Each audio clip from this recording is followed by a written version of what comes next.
Now, in February 1980, the television comedy Yes Minister, written by Tony Jay and Jonathan Lynn, was first broadcast. Now, a quarter of a century on, the former Conservative Party leader William Hague takes a look back at the series to find out just how true to life it was. 25 years ago this week, one of the most fundamentally important elections of British politics took place. David Lloyd Evans. And here at Birmingham East, the returning officer is just declaring the result. George Hacker, 21,793. Arthur William Gaunt, 19,000. So Jim Hacker's back with an increased majority, and after many years as a shadow minister, seems almost certain to get a post in the new government. Of course it didn't actually happen in real life, but it brought to our television screens the Machiavellian Sir Humphrey, the bumbling Jim Hacker, and exposed Whitehall for the farce that just sometimes is Yes Minister.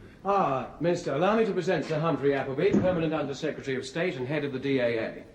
Hello, Sir Humphrey. Hello and welcome. Thank you, Sir Humphrey. I believe you know each other. Yes, we did cross swords when the Minister gave me a grilling over the estimates in the Public Accounts Committee I last wouldn't year. say that. Oh, you came up with all the questions I hoped nobody would ask. Well, opposition's about asking awkward questions. And government is about not answering them. Well, you answered all mine anyway. I'm glad you thought so, Minister. It's 25 years since that first episode was broadcast in February 1980. How did politicians and civil servants regard the programme at the time? And how true to life was it? This week I'll be looking at reaction to Yes Minister. And then next time I'll be exploring specific events from the show that actually happened in real life, either beforehand or subsequently. So now let's explore Yes Minister, the view from Whitehall.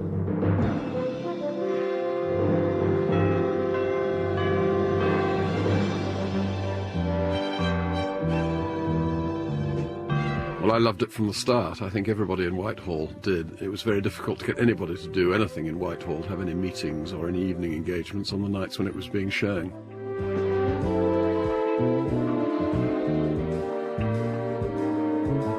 The extraordinary thing about Yes Minister, which I felt from the first broadcasts, is how true it is to life. Of course it's a satire, but it's the best sort of satire in which the incidents actually have occurred, some of them quite literally in my lifetime. They make a point in each of the episodes, but it's really trying to put into an entertainment and enjoyable context quite serious issues about how you deal with very difficult questions.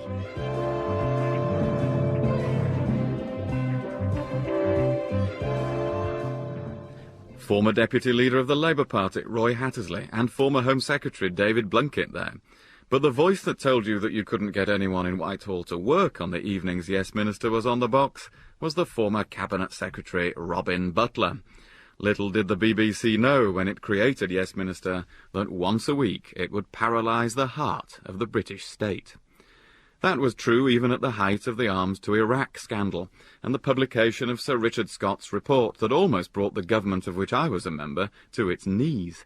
Lord Butler recalls that he and William Waldegrave, the cabinet minister at the heart of the affair, were dispatched to write the government's response the evening before the report's publication. This they did, sent it off to be typed, and then waited while the secretaries got to work. To pass the time, we said, let's see what's on the television. And the BBC, no doubt not accidentally, had chosen to show an episode called The Arms Inquiry. Now, this episode was filmed even before the Iran-Iraq war, so it couldn't possibly have related to it. But nonetheless, it had wonderful truths for this situation. And one part of the episode was where Jim Hacker says to Sir Humphrey, well, we must set up an inquiry into the export of these arms. And Sir Humphrey said, No, Minister, I beg you. A basic rule of government is never look into anything you don't have to. And never set up an inquiry unless you know in advance what its findings will be.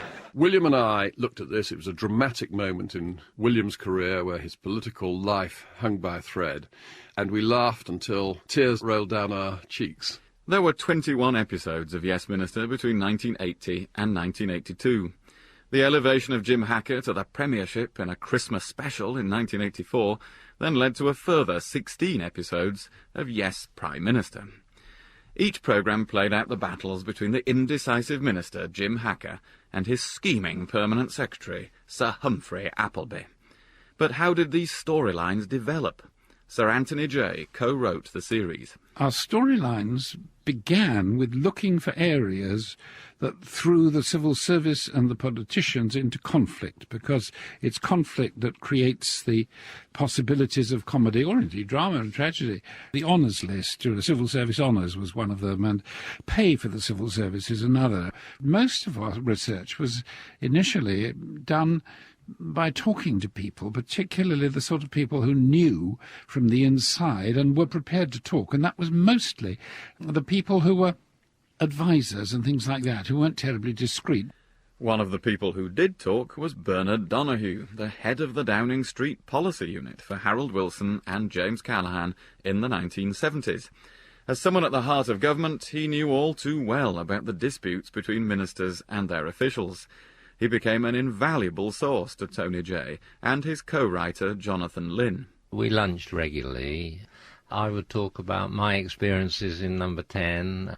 I was aware of which of the experiences might be better adaptable to a plot than others. So I told them various stories, and as I talked, they scribbled. Then, a little while afterwards, they sent me a script based on it.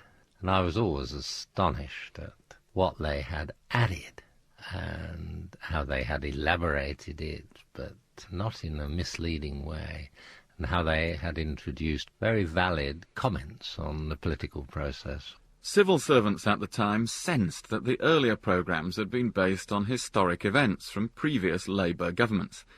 However, the series kept up to speed with Whitehall events. Lord Butler was Principal Private Secretary to Margaret Thatcher, the Prime Minister at the time. As the series wore on through Yes, Prime Minister, I think that these sources became more and more current and up to date. And I recognised the same episodes coming round from real life, because, of course, every year there is a problem about teachers' pay, or there's perennial problems about presentation. It is true that the writers did find a more contemporary source, as I can reveal now. Ken Clarke was a cabinet minister at the time. Anthony Jay came to see me once to discuss possible storylines and to get my reactions to it. I think it was part of his research as a scriptwriter. I can't remember whether I gave him any brilliant ideas. I was probably very, very cautious about the endless situations that I've been involved in, which certainly would have made the basis for a Yes Minister script. But did Ken Clarke help in any other ways? People sometimes say that I was the origin of a character in a scene of the smoking Minister of Health. And I have seen one or two that were remarkably similar to the exchanges I was having with my own officials. The authenticity was based on the language. Anthony Jay and his colleague had a feel for the way in which the more old-fashioned civil servants behaved. And as I'm now a bit of a veteran, so I first was a minister back in the Ice Age, in the old days, permanent secretaries and the old deputy secretaries certainly used to speak to their ministers in Mandarin and get extremely devious when you were trying to get them to do things that they didn't want to do, in a way that was remarkably close to the scripts of Yes Minister. Is that really fair on the civil service? Was real life actually like that? Sir Michael Bishard is a former permanent secretary at the Education Department. I think the series was quite true to life. And I think, like any good comedy, what it does is just slightly exaggerate the characteristics and sometimes the faults of the civil service. Not too far, but just slightly. And that's what makes it amusing. So, for example, I think the civil service does sometimes put process ahead of outcomes. The elegance of the process is what really matters. It ain't what you do, it's the way that you do it. And Yes Minister gently poked fun at that. What's the Foreign Office worried about then, Dick? Haven't you got the Foreign Secretary eating out of your hand? Oh, yes, completely house tray. So what's the problem? The Prime Minister's the problem. He's starting to mistrust our advice when the Foreign Secretary gives it to him. He's even beginning to question Foreign Office policy. Surely not. We even see a danger of the Cabinet pursuing its own foreign policy. But that's absurd. The country can't have two foreign policies. Yes Minister suggested that civil servants had their own agendas and their own policies, which sometimes were not the same as those of the Minister. So what would those agendas be? Perhaps my old friend Norman Tebbit can shed some light on it. Government departments basically exist because they represent or advance the interest of some interest group. The Department of Industry is obvious, the old Department of Agriculture advancing the interest of farmers, obviously. When I went to the Department of Employment, they really rather thought they represented the TUC. And you go to the Foreign Office and you find they represent foreigners. The Foreign Office represent foreigners? Surely not.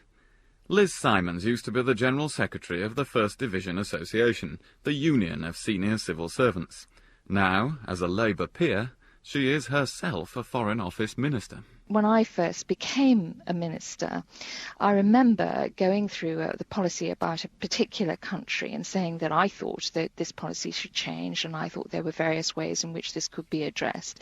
And I ended up by saying that I myself proposed to visit this country very soon. There was stunned silence from the civil servants who were in the room with me at the time. And then one of them said, "But Minister, that's not Foreign Office policy."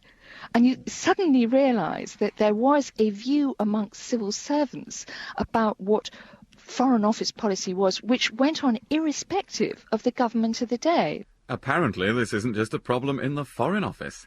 The same is true of domestic departments. I found that when I went into the Home Office in particular, there was a Home Office tradition, there was a Home Office policy. So what is that Home Office policy?